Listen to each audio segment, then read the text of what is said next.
Let's go back to our college days. Sure. We have a professor. He is super, super easy. Do you study for that test or not?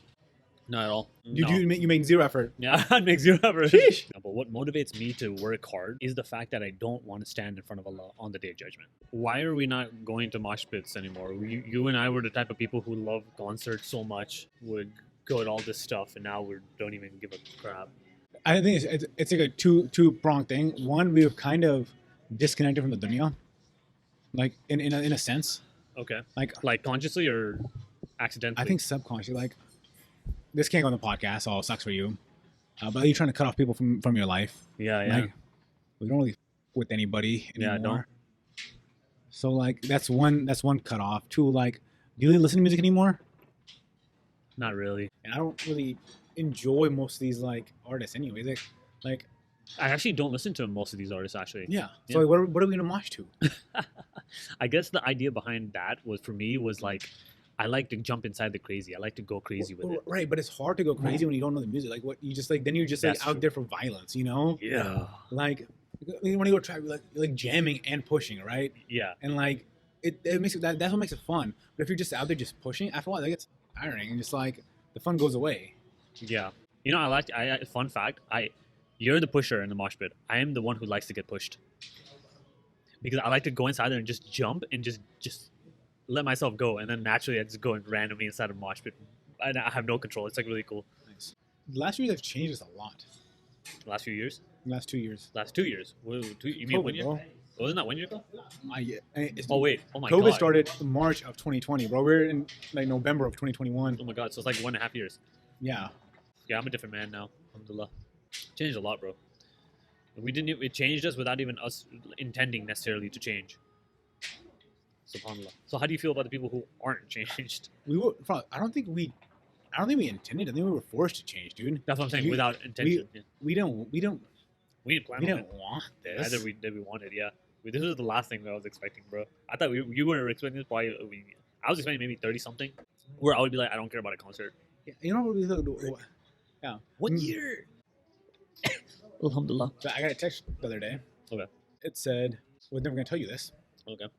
but my sister says your podcast changed the way I think about Islam."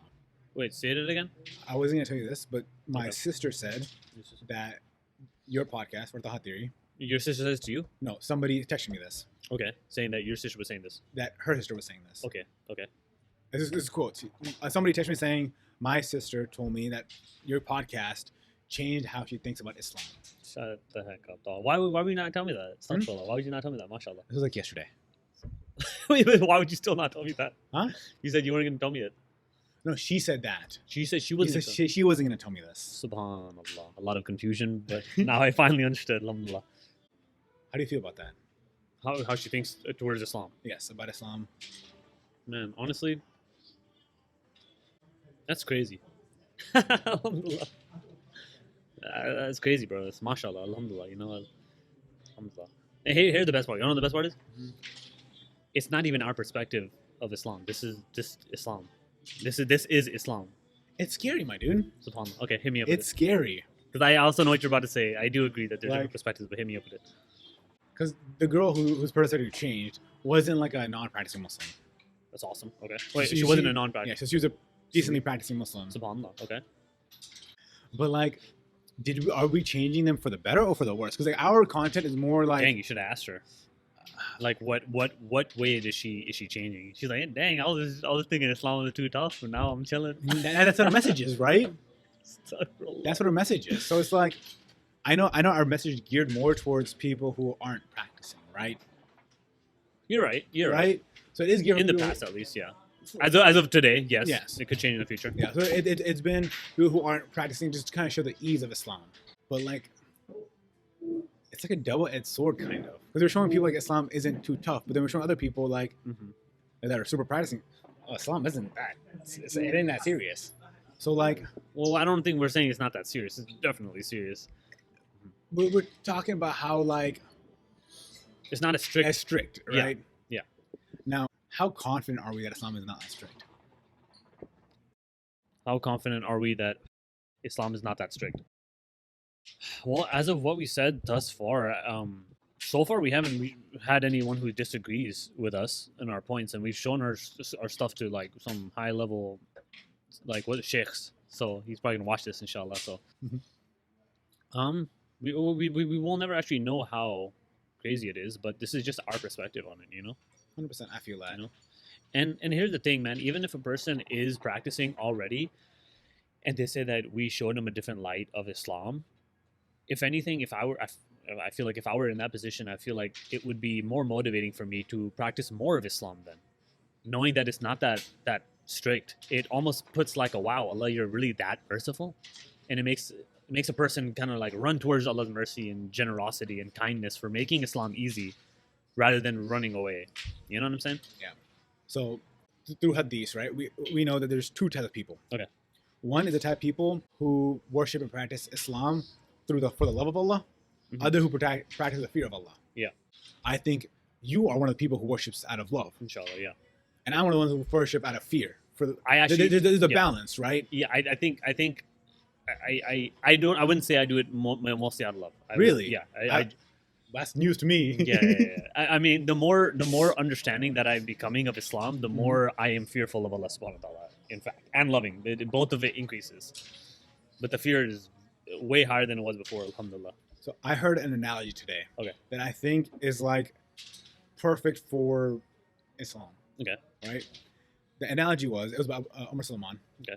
Let's go back to our college days. Sure. Right. We're in college. We have a professor. Mhm. He is super easy. Like, Okay. like you're like, dude, this test is gonna be a breeze. Yeah. Do you study for that test or not? Not at all. A little bit. No. You make zero effort. Yeah, I'd make zero effort. Sheesh. This has been proven through my college history. Okay.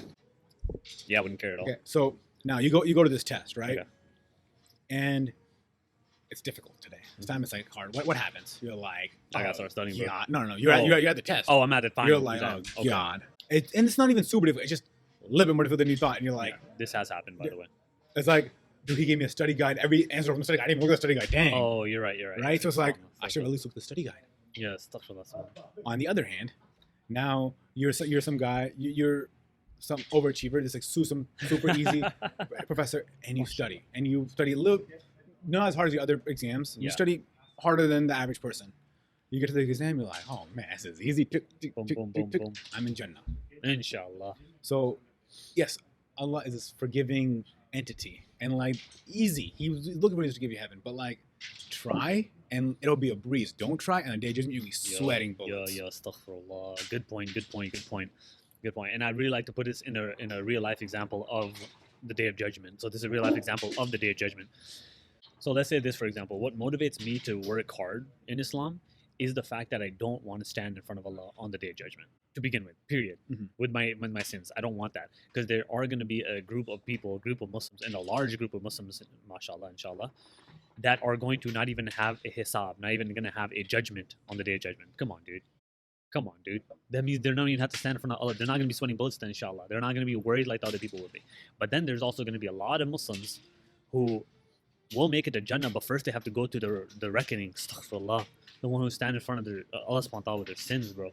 And if Allah does that, bro, you're done, bro. Astaghfirullah. Like that in and of self, they said that the Day of Judgment for certain people is 50,000 years long. 50,000 years, my brother. We have a problem waiting for a few minutes with our desires, trying to hold back. This is 50,000 years. Tell me this, even if someone were to go to Jannah, why would no human in the entire earth would even want to stand in front of Allah? I heard that apparently there's people of the disbelievers who are going to be asking Allah subhanahu wa ta'ala to throw them in hellfire because they're just tired of this Day of Judgment. Yes. Oh man. Astaghfirullah, you know? And like Day of Judgment comes so quickly after we die. I had no idea. Dude, yes, I found this out recently too. Yeah, same. We learned the same spot. We did?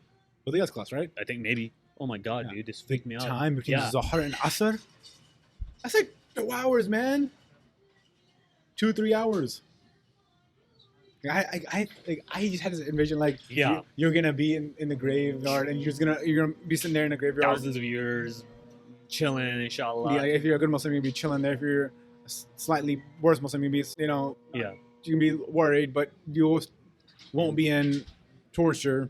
You're balancing to be tortured, but only for like 3 hours. Dude, that's so frightening. That's so freaking frightening. Astaghfirullah. Dude, do you know what that means? I mean, the day of judgment is like, it's not far from that. It's literally when the moment you die, which is within 60 years. And everyone who's watching, maybe range from, if you're blessed, 20 years to 60 years. And if you have a sudden accident tomorrow, it's not as far as people think it, dude. It's when you die, get ready for the hisab. Astaghfirullah. Man.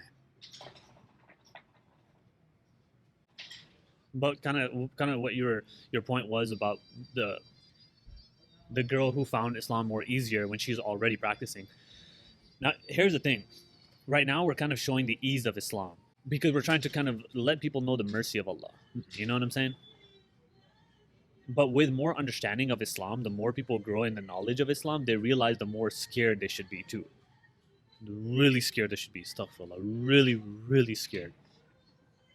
So, I don't know. I feel like it's almost like as if we were to show the seriousness of the Day of Judgment right now, it would be the same as what everyone else teaches Islam as. You know what I'm saying? Yeah. So I think just like in the set and like what you said in the other previous podcast is the whole idea of first accepting Allah as your Rabb and Prophet Muhammad Sallallahu Alaihi Wasallam as your Prophet and just following the basic stuff as of right now because we know a lot of people are not.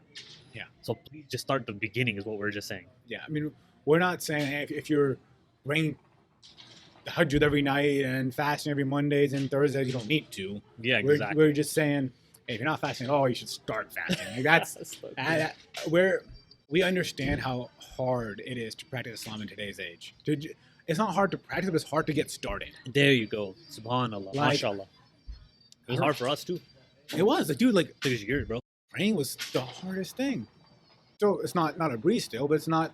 But like, while you grow, it becomes easier and easier. Yep. And let me tell you something freaky, actually. I recently found this out, that a lot of times when certain habits are formed, you don't even have to do any type of thinking or any type of actual next level struggle or consciousness to break out of a habit when the habit's already formed. Like, for example, your body will already act in a way that it's normally been acting due to habit. That's what our brain is good at doing. Repetition, right? So breaking out of the habit of not praying or breaking the habit of doing whatever someone is doing, only the beginning is the tough part. But once you actually build a new habit of the goodness inside of it, then it should be a lot easier for the individual to practice. 100%. Yeah, but honestly, being very honest, I have the idea in my mind that naturally this will happen. Keeping in mind that everything that I'm doing in this FarTaha thing, the ideas, the wisdom that Allah bestows upon me, these are all a phase as of right now. They're different chapters of learning for everyone who's watching. So in the beginning, sure, right now we're talking about inviting people in a beautiful manner, this, but I don't know how long that's going to eventually happen until, because think about it. Inshallah, if we honor Allah, Allah will give us more wisdom, and with more wisdom comes more knowledge on Allah subhanahu wa ta'ala. And right now the basic knowledge that we're trying to teach everybody is the mercy of Allah subhanahu wa ta'ala, but then it gets way more complex than that.